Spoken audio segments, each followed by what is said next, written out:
Bonjour encore, good evening again. Oh, good evening. I'm very happy that we have this presentation now from Markus from the NRC, National Research Council of Canada. This event and this presentation is within the Semaine du Son. It's also co-organized by the Montreal local chapter of the Canadian Acoustical Association, together with CIRMMT, of course. Last year we were at Concordia University doing a panel and a presentation on ASTM standards. This year is a great presentation from Markus. I'm hoping that every year at the Semaine du Son we'll have this one-day event about architectural acoustics, and that's becoming a thing, so everyone will meet and discuss about several topics about architectural acoustics. Thanks again, Markus, good presentation. And I'll leave you the introduction of what you do exactly. Oh, thank you very much. Whatever we do, yes. Thanks, Romain. And thank you for the invitation. And yeah, I agree. This is a great event, and last year's panel discussion was a lot of fun. So, and the show today earlier was also extremely interesting. So, I'm very happy to be here and contribute. Yeah, my name is Markus Müller-Trapet.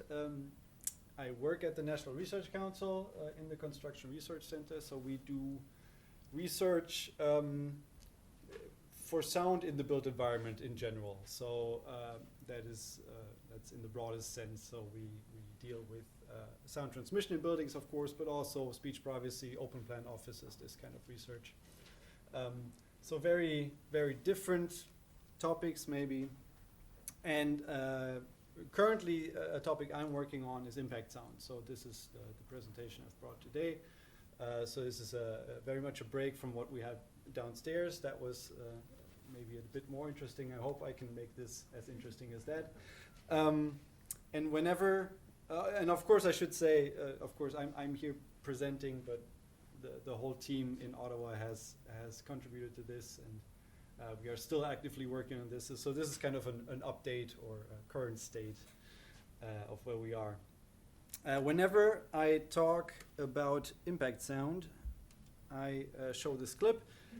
Many of you may know this, but still every time it helps to kind of give it another go and an introduction to impact sound and why it matters. So, what does being an upstairs neighbor mean to you? It means we make sound. People think of neighborly noise as a nuisance, but we think of it as an art form. We want the sounds to be different, but completely unrecognizable. It just sounds like bowling balls. That can't be what it is, but that's what it sounds like. It sounds like bowling balls. Is it a bowling ball? Is it a metal barrel? You never know, because sometimes we get metal barrels. You knew we were twisted, though. Julia is a fountain of creativity. Oh. She's a genius. Oh. She's so creative. Oh. Their ceiling is our stage, and we're dancing across it. Yes. The clip is longer. If you can check it out on YouTube. It's I think it's a great introduction to impact sounds. So yeah, it seems to be a topic that resonates very much with people. If you Google for that clip, you get tons of other videos, mostly from people staring to the camera and telling you how bad their neighbors are. My favorite definitely is the ceiling stomper. They built a device to kind of stomp back at their upstairs neighbors. It doesn't really work, but the idea is kind of funny. So that is kind of again, this resonates very much. Most people have that experience that, you've lived in shared buildings and you tend to hear your neighbor. It's not great. The important part for us in terms of why we do all this research is, of course, that most people in this room will acknowledge that, but it never hurts to repeat it again, is that noise is not just a nuisance, it's a public health issue, a public health risk.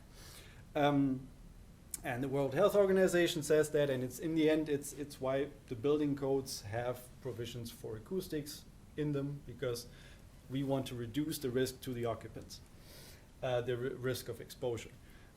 So yeah, again, there are these studies that link the noise with well, health impacts. And then there was also a study done by a former colleague of ours many, many years ago that also showed it's also a social issue, because people typically blame all the noise on their neighbors and not on the poor performance of their building, right? So, and again, if you listen to all the people complaining about their neighbors, you get a sense that it could also be a problem. Now, specifically, that is generally true for noise in buildings. Impact noise, specifically, is often cited as one of the most important noise complaints. One reason could be that with traffic noise, people can't really do much, right? They can't halt traffic, but they can complain about their neighbors. So, in any case, impact noise seems to be a big issue, and then ever since working from home has really grown to the levels it is now. The exposure has grown, of course, right? So now we get to spend almost all of our day with our neighbors, so more exposure there. Currently, the building code, as I mentioned earlier, usually the building code has a requirement to protect the occupants. The Canadian National Building Code currently doesn't have that. And that's kind of the whole reason why we're doing this research. By the way, we're one of the last industrialized countries, I think, that doesn't have that. So it's time for us to catch up. So currently there's a recommendation, at least in the building code, that says IIC bigger than 55, but it's only a recommendation. So, okay. There was a code change request put in a long time ago, I think, 7, 8 years ago.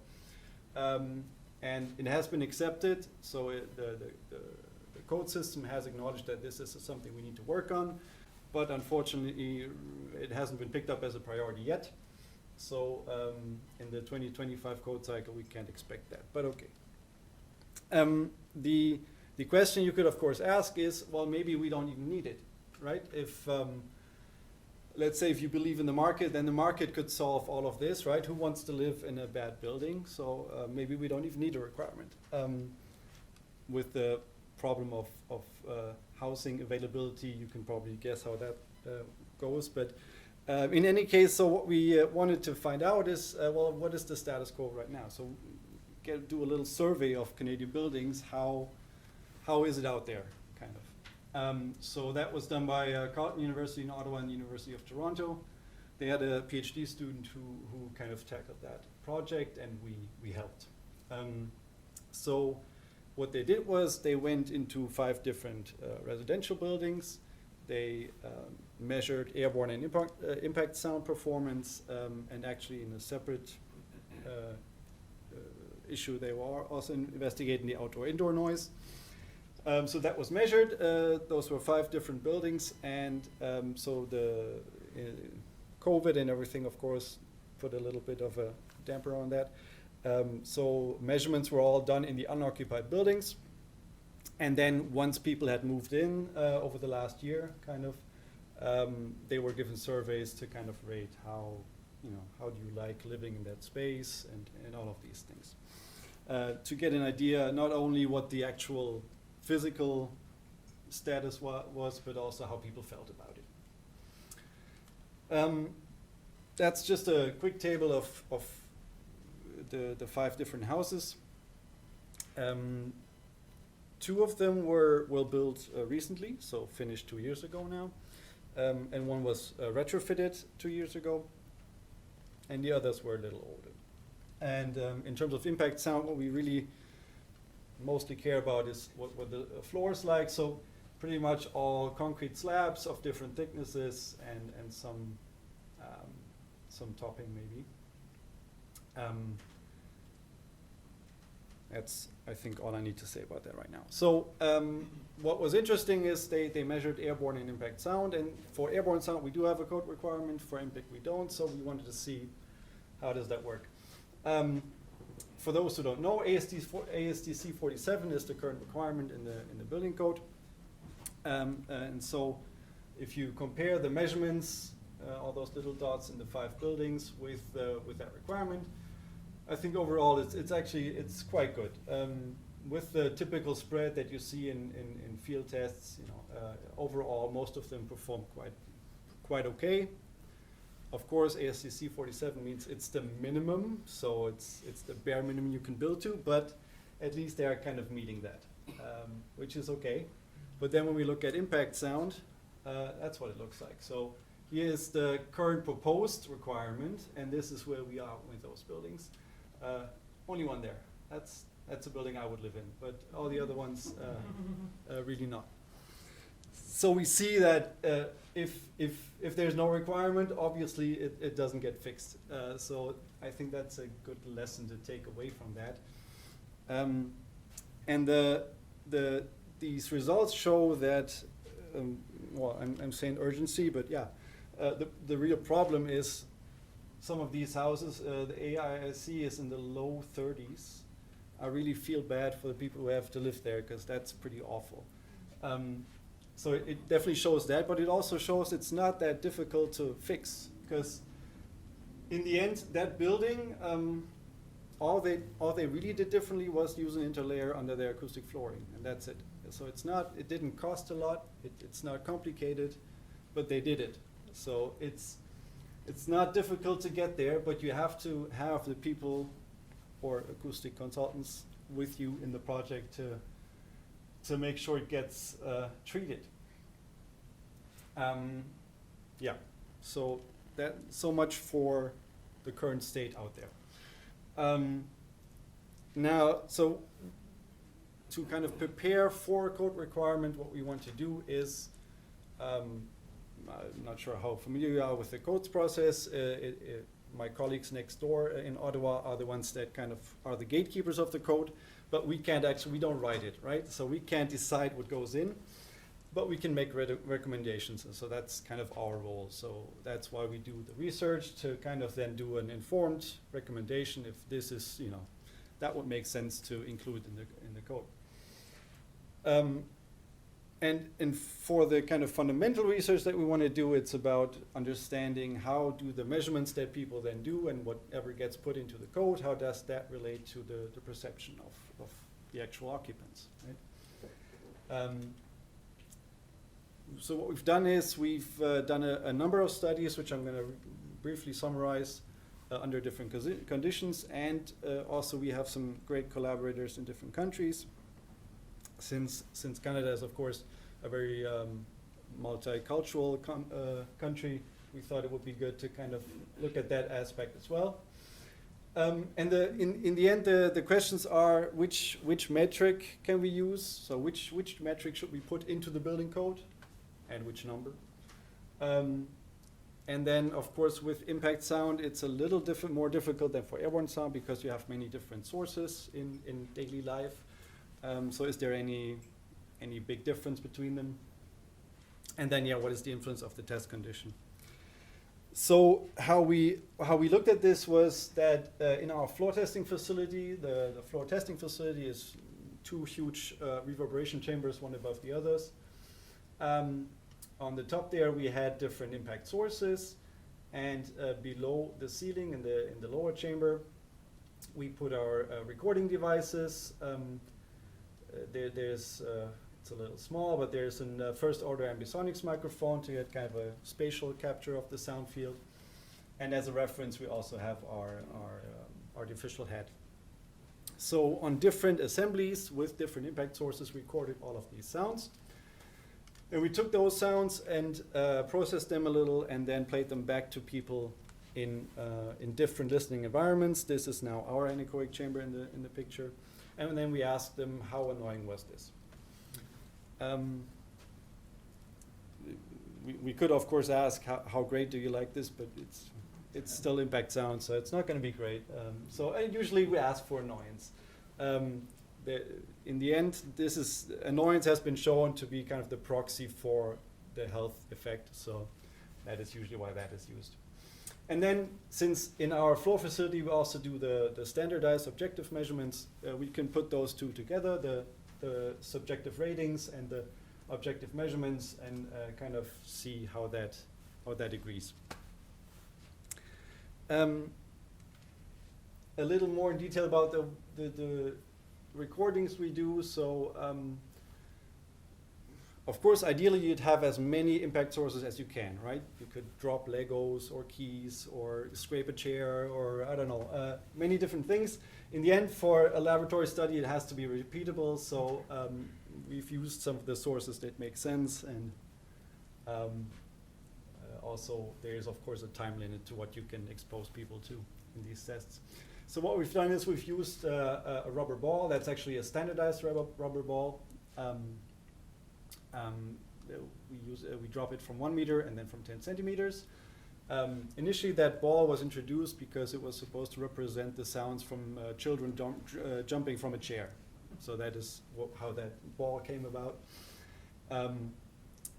So we dropped that, and then we had people walking without shoes and with shoes across the floor. And then we also used metal hammers. So those of you who are familiar with this kind of equipment, this is the standard tapping machine. This is used in the field also to measure impact noise. In its regular operation, this is really annoying. And I mean, no matter how good the floor is, my heart rate always goes up when I hear it, because it's a relatively quick succession of hammer drops. It's right? So for our recordings, we just we manually lifted a single hammer and dropped it once, so we get individual pulses from it, because everything else is just too artificial. And so these are the 5 sources we looked at, and so we recorded a number of drops of each, and then in the end we assembled recordings. For the ball drops, we did 3 consecutive ball drops spaced a bit under a second apart. And then, a little over a second. And then for the steps, we used 7 consecutive steps, 0.75 seconds apart, and the hammer drops the same as the ball drops. So those are kind of the sounds that people get to hear, have to. The assemblies we've used for the results I'm showing today were mostly, were all wooden structures, so either cross-laminated timber floors or wood I-joist floors. And as you can see from the metrics, quite a big variation from really bad to, I'm going to say, decent. And then, so what we've done is we kind of developed a graphical user interface for the testing, and then we shared that with our colleagues in different countries, among them Korea and Germany. And so the same test was done with calibrated sound pressure levels and everything in 3 different countries. So in Korea, they did the test with headphones. In Canada, we have our first owner ambisonics loudspeaker setup. And in Germany, they actually did 3 different tests. They did the ambisonics loudspeaker setup, headphones, and then also loudspeakers with virtual reality goggles. Because we wanted to look at, as you can imagine, this here is not a very cozy atmosphere, right? It's not very convincing as a living room situation. So we wanted to know if people actually saw, at least a virtual living room, how would that change things? And yeah, overall, a good number of participants, and also a very good range from young to old. I brought some of the results. We can quickly go through those. One thing that is interesting to see is how people actually rate these different impact sources, right? If there's one source that they rate really differently, then we'd have a problem. So what we're looking at here is the loudness level, so the psychoacoustic metric of loudness versus the average annoyance rating. And if you plot that for all of the different sources, so the different colors are the different impact sources. You see that there's a pretty good trend and high correlation with that fit. So it means it's pretty consistent that people in the end do judge by loudness. That, you know, some would say that that was obvious, but, you know, things are never that obvious. So it was good to kind of verify and also see that for the different impact sources, this all works. So now, that was the result for loudspeaker reproduction in Canada.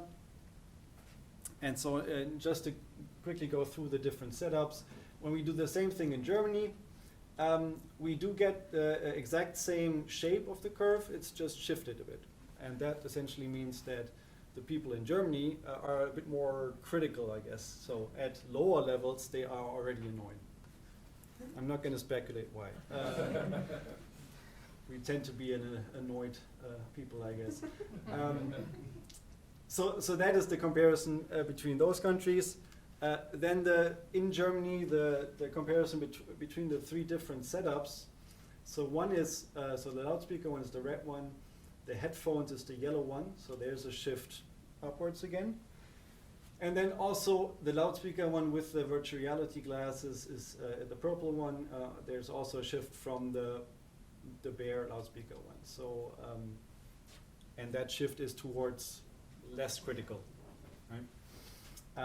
There's it's called cognitive load theory, which essentially says, you know, you're distracted by the visual aspect, so you tend to be a little less critical with your listening.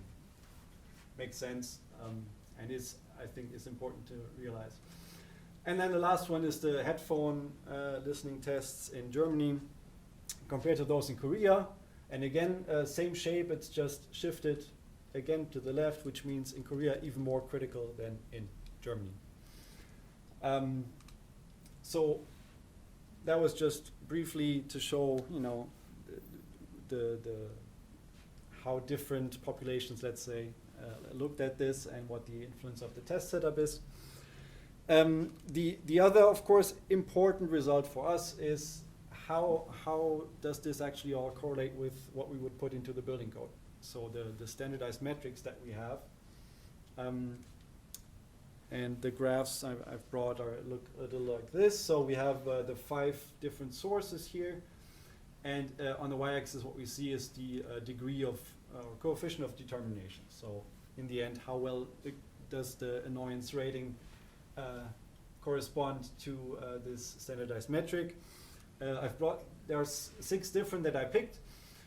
We don't have to go into too much detail, but the first 4 are essentially the ones that are in one way or another are in a building code right now somewhere in the world. Those are the typical ones. The last 2 are, well, LCF Max is not really standardized, I made that up, but LIIC is actually an ASTM standard, so that is also something we already have, but it's not used in the building code yet. And those 2 focus specifically on low frequencies. So if we go through the different impact sources, ball drops, we see, you know, the typical, the block of 4, let's say, relatively high. There are some differences. We don't need to go into them right now, but in general, those work pretty well. Same when we drop the ball from 10 centimeters. Also, those 4 work really well. Same when we drop the metal hammers. And also for walking with shoes. For walking with shoes, it's all a little lower, but still, this agreement is all really good. So in the end, that means for all of these cases, our standard metrics are still a good predictor of annoyance. So that would work. And then when you look at barefoot walking, suddenly those 4 don't work at all. And it's those 2 with the low frequency information that really only work. And that is important, of course, because in the end, barefoot walking is something that is, I mean, most of us have heard that, right? And what this shows is that whatever we have in current building codes, it doesn't address the issue. So the reason why, by the way, we can have a look is in the next graph, I've just averaged across all assemblies the levels as spectra. just to get an idea how the excitation spectra look. And if you look at that, you see that for the ball and that you have for the ball has a little more low frequency information, but also mid and high or mid frequency. The hammer drops, the steel hammers, it's pretty constant and drops up off towards low frequencies. But then what you really see is that for barefoot walking, you only have low frequency excitation. And then we have to keep in mind that the code, most of the existing building codes only look at this, but really for barefoot walking, you only really have excitation in the low frequency. So that's the reason why the graph in the previous picture looked the way it did. So that's something to, keep in mind. Okay, so kind of first conclusions, mostly it's people rate by loudness and pretty consistently. We saw also between the countries there was a difference. There was a kind of ranking, if you will. There's that difference between loudspeaker and headphone playback, and with the VR goggles as well, as I've explained. So, and then we thought, okay, so we've now asked about 100 and something people all over the world. And of course, coming out of the pandemic, we thought maybe it would make sense to take all of this online, kind of to extend our audience, right? In the end, we're doing this for the Canadian public, so it would be great to get more information from them, more input. So the idea was to convert the listening experiment into an online test. And we had our friend there to listen to all of the samples for that. So what we did was we virtually created headphone signals from our recordings. So we measured impulse responses from the ambisonics input to the ears of the mannequin, and then convolved all of them with the recordings. So we virtually created headphone recordings. Of course, when you do an online test, you don't have control over the playback, so we don't know what the actual level would be that people listen to. So it was all normalized to the loudest signal. And then this is how that interface looks. It's a Mushra-based interface. Mushra stands for multiple signals and hidden reference with anchor. In the end, it's just a way of saying you look at multiple signals at once there, multiple recordings. This was split into 5 parts, by the way, the same as the other tests, so 1 for each source. And then after the test, there's also a questionnaire about some metadata, age, where you're living, how long you've been living there, all of these things, how sensitive to noise you are. Oh, yeah. That is some important information to later also kind of correlate with what people have said. And then in the end, you have to make sure that somehow at least people listen to this at the correct level. You will never know the absolute level, but so what we've done is we used a reference tone. So essentially, when you start the test, you play a tone and adjust the volume, and then after that, you listen to all of the test samples. Yes. So. The test is still running until the end of March. If you still want to participate, please do. I'm just kind of providing an update of what I have as of, I think, 2 weeks ago. We did get some good participation throughout the world, and the reason is that when we launched the study, and I presented at the ASA in Nashville, there was some media coverage of the whole thing, and that really helped us get responses. Especially UK, there was an article in The Guardian, and that kind of sells it, right? So if that's how you get people to do these tests, even in Kenya and Malaysia. Overall, I'm a little disappointed by Canada here. We don't have too many responses yet, so I hope we can get that going still. But overall, we have about 250 responses now. So that's kind of nice. It's a good amount of data. I haven't looked at it in detail, but this is so far the age distribution. This is good. We do have some older folks who've done the test. That's really nice to see, because that's also something we're looking at, how the aging population is affected by all of this. And then the interesting part is when you do the same kind of plots, I'm not sure how well you remembered how the graph looked. Here's an example. It's quite interesting that, well, with the many data points, the correlation is really nice. So people tend to agree still, it seems. But even the shape is the same. So that's really nice and kind of validates the approach, because with the online test, you never really know, right? Are they doing it while they're doing the dishes, or you know, what's happening? So it's nice to see that it seems to be working. There is again a shift, but in this case now, we can't really infer too much about it, because again, we don't know how loud their system was cranked up.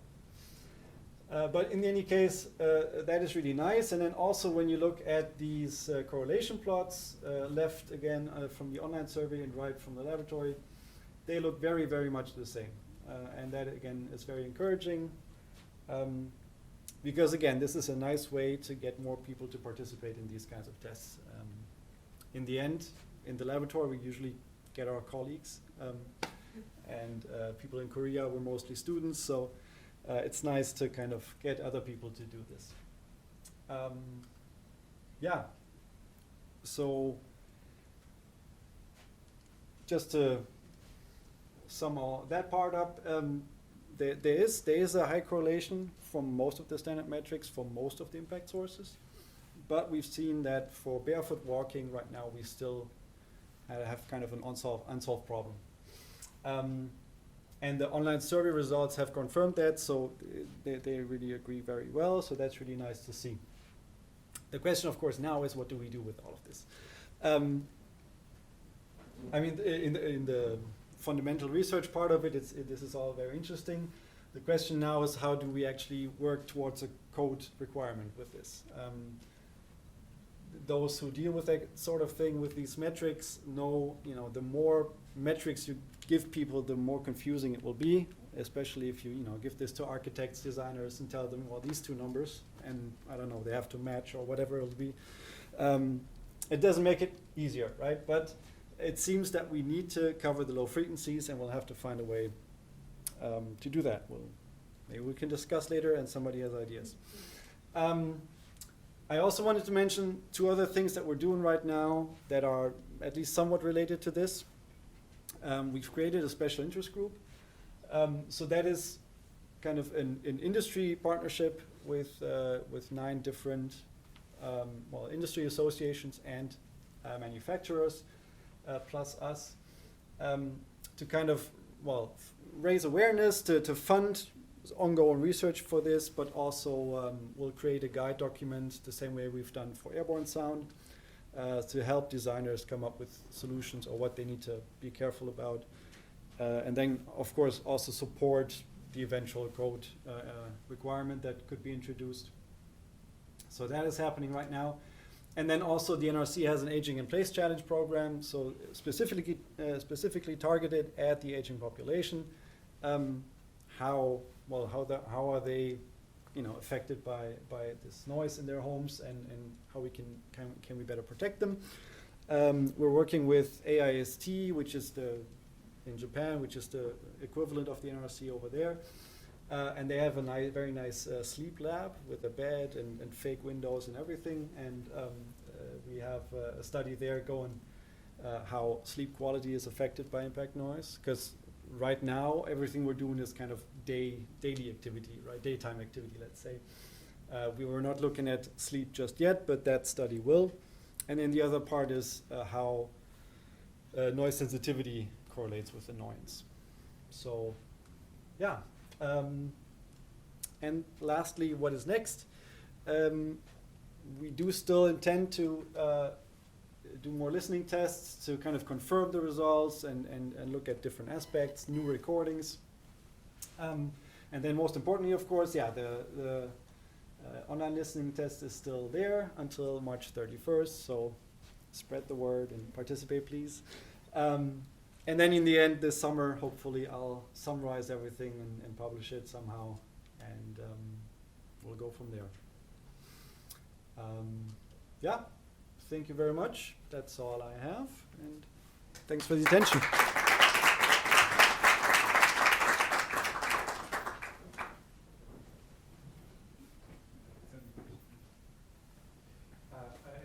Very interesting presentation. I might have a lot of questions, but of course I cannot monopolize, the question time. So I have a question about the usage of ambisonic microphones, and I am a licensed acoustician in Italy, and here I'm doing a research about using ambisonic microphones to evaluate the acoustical parameters of concert halls. So it's a kind of like merged field. So I saw that in one of your previous slides that you were using ambisonic microphones to Record. to measure the acoustical parameters. In our regulation, we had to use first class microphones in order to to insert those measurements in a record. Yeah. So I'm wondering how is the regulation in Canada for those kind of like new microphones, and if you are using those microphones under like a research project, and as a related question, if there is a calibration method that you use in order to use those microphones for this kind of evaluation. It's a good question, and I probably didn't do a good job explaining. So this is our standard floor testing facility, and in the standard setup for our standardized measurements, we use regular half-inch omnidirectional microphones, eight of them. I should have explained that better. So this is kind of a mezzanine floor, so it's transparent actually, acoustically. And underneath is the larger part of the chamber with the 8 microphones. And only for those recordings for the listening tests, that is where we put some absorption on this mezzanine and then our additional sensors. So the ambisonics microphone cannot be used for standardized measurements. Also in the field, that would not be okay. But I did calibrate it simply by comparison measurement, and that seems to have worked well. Yeah.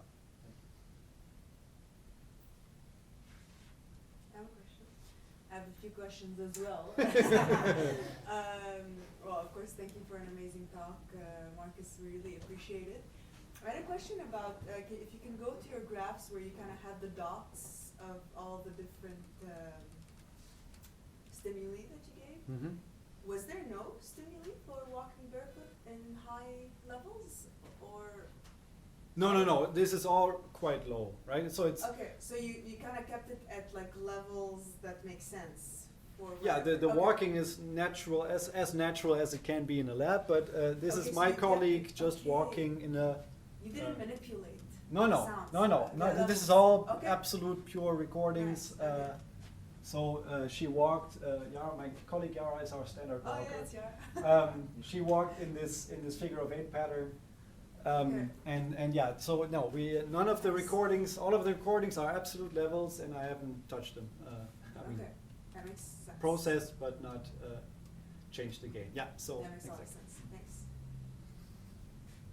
In the first slides that you showed different types of building and the level of noise that we were measuring.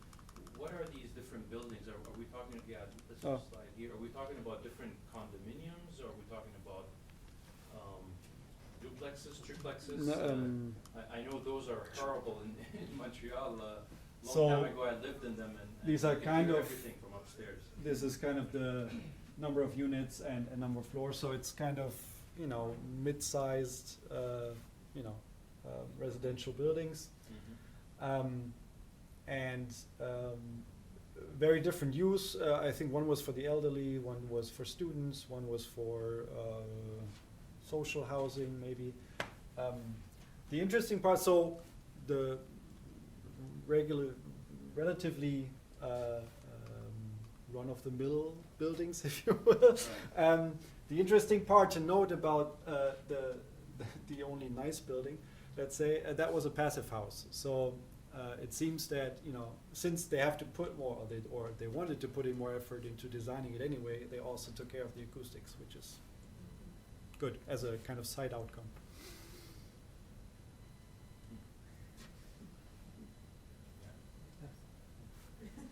Mine is just a continuation to this. Many people in Montreal live in houses that are much older than this, no? I live in a house from 1929. I live in the upper floor, but I am told by my neighbor downstairs that she can hear, every time I move a chair, it's like an earthquake, she says. So, the numbers must be terrible. I imagine they are. What can one do? That's a funny question, because as I mentioned, there was some media attention to this, and of course that also meant I got a lot of emails from private citizens telling me how bad their living situation was and what they can do about it. And with these old homes, the answer is, well, ask Roderick.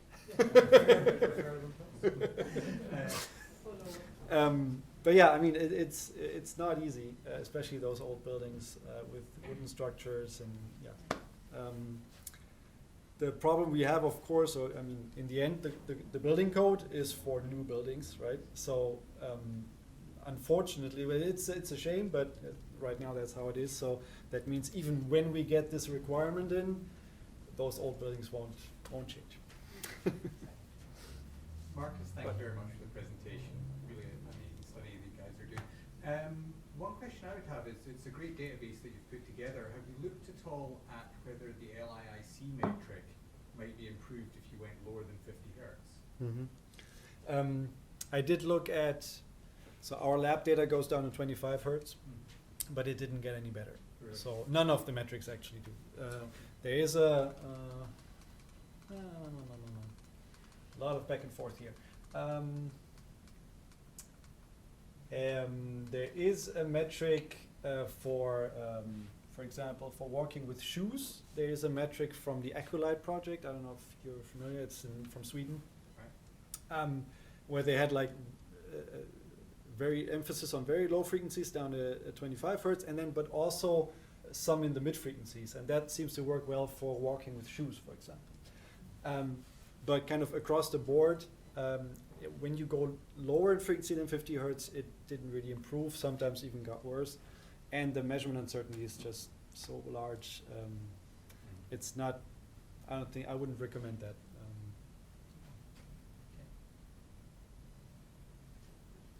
I've got a general question. I understood that in this country there's no much of regulation in terms of isolation. So how it works? I mean, when we build kind of building, or to build up something, anyway, for the architects, what was the rules in the end? Any kind of reception, acoustic reception at the end of the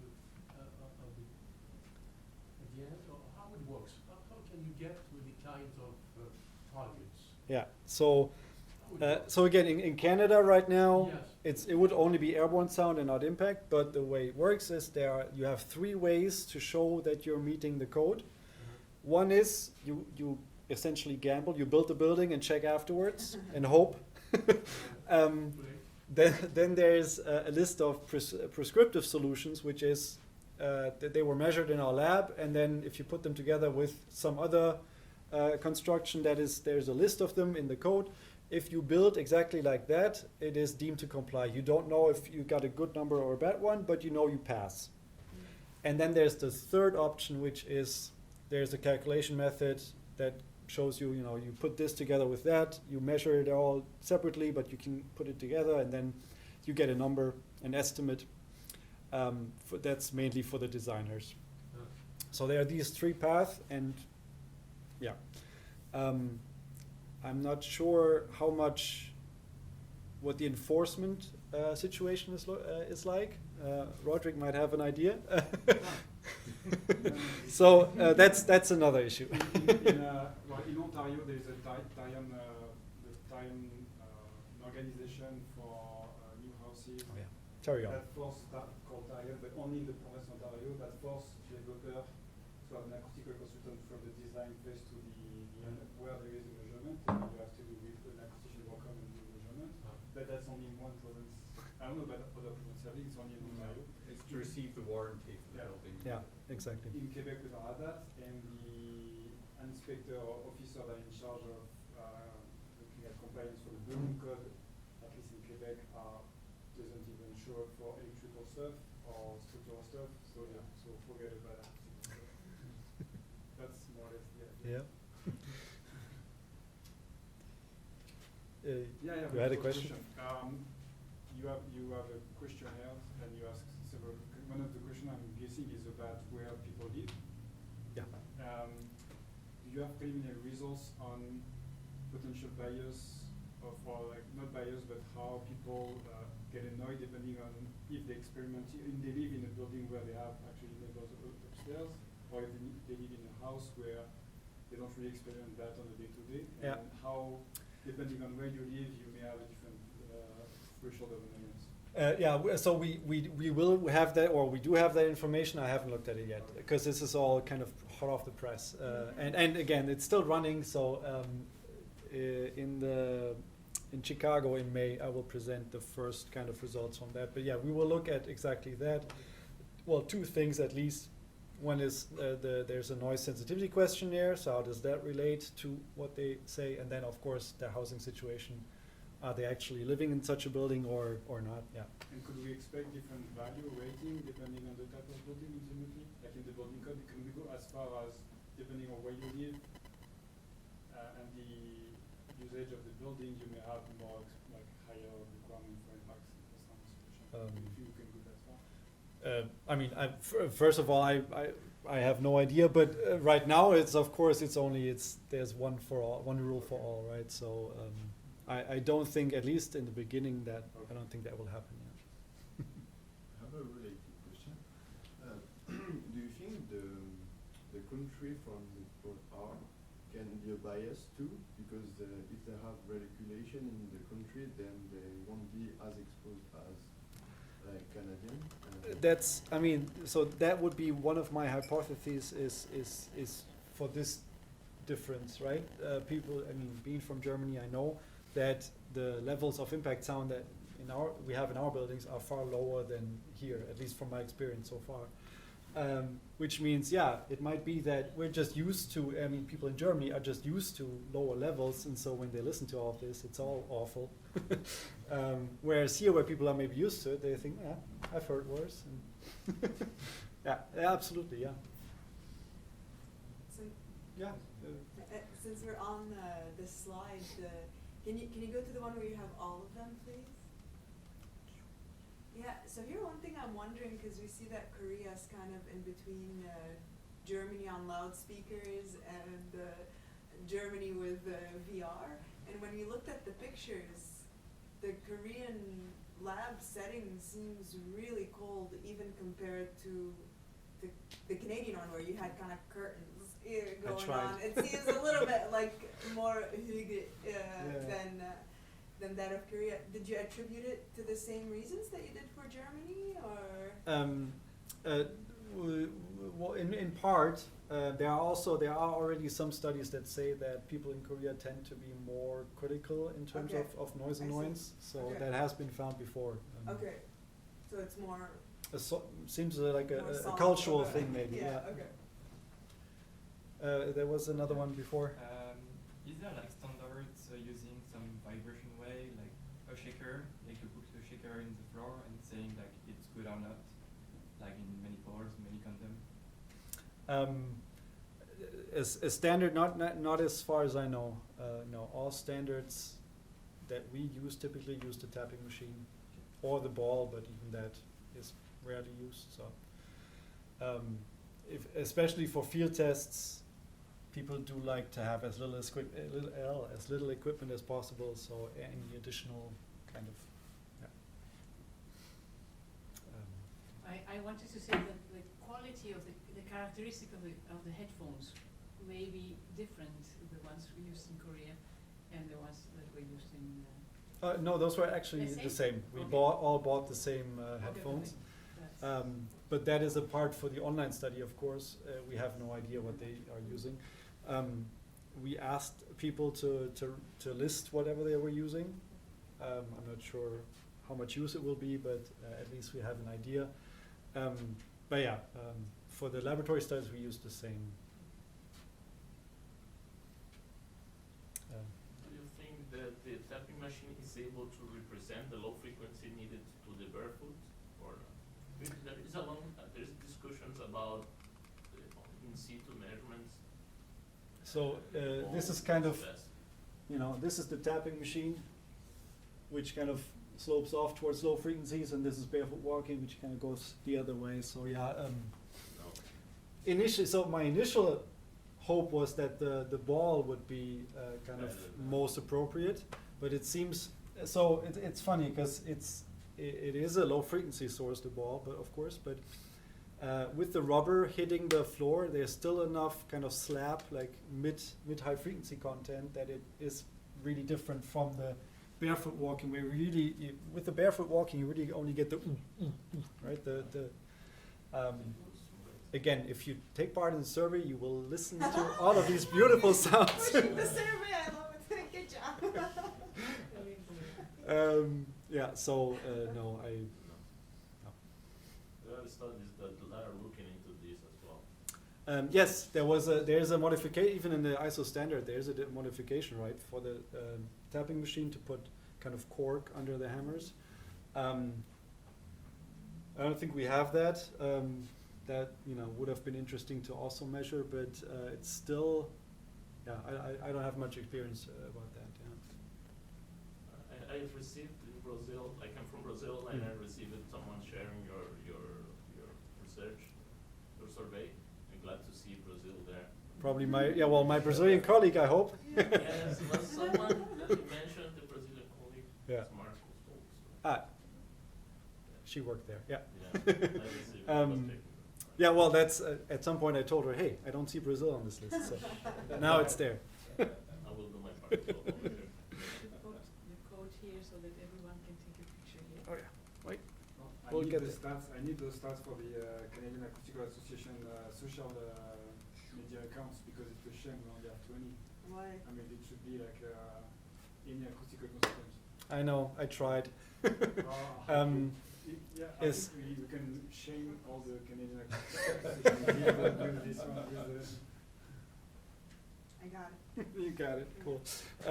Yeah, for sure. It would be great to get more. I mean, I'm going to say that, so this is the end of this kind of campaign. I am planning to release a new version of this at some point with other recordings, kind of as a follow-up, but I mean, maybe next year. So for this one, yeah, until end of March. the whole room can do it. Yeah, just everybody in this room are already twice. Maybe go on Facebook or so. Yeah. All your contact. Yeah, so I mean, the NRC did have a Twitter Twitter post and LinkedIn, but yeah, we'll see. Another question. Yes, I have another question. I'm intrigued for your mushra. What did you use as your hidden reference and your anchor? Well, I kind of, I didn't really do the A of the mushra. Oh, you didn't do an anchor, okay. No. And the reference? Well, was? the reference is one of the, well, so there's for each impact source, there's a reference that I'm using. So one of the stimuli is the reference, but it's always the same. It's always in there. I see. Okay. It's kind of, I'm kind of misusing the mushroom test. We'll talk. It was an interface I found and it worked. So, okay, alright. and it actually seems to work really well, so I'm happy. That's good. Yeah. Question. So to give us maybe some hope about in the future, in 2025, having impact impacts on the requirement in the building code. Historically, No. No. No, it's not priority for 2025. Okay. So we're hoping for 2030. But do And then you is your the group Canadian building code, we have to wait another cycle to. For Quebec, yeah. Quebec, right? It'll be 2040 maybe? No? No. The interesting thing, by the way, is that the recommendation for ISC has been in there since 1990. So if we get it in for 2030, that means it has taken 40 years. But that's just a... That was actually my question. Historically speaking, the recommendation from your group, how long it takes for these recommendations to be actually implemented? I'm guessing at one point the requirement for STC was a recommendation from your group, and it become implemented within the building code? My colleague Jeff actually did a nice deep dive into the history of the code recently for the new edition of our ASTC guide. And so STC has been in there quite from the start, actually. And ASTC, of course, in 2015 then. And at the time, in 2015, it was everybody already said, well then, and then we're going to do impact next. But again, I mean, there are priorities, and it's the way it happens. We keep pushing, and we'll get there.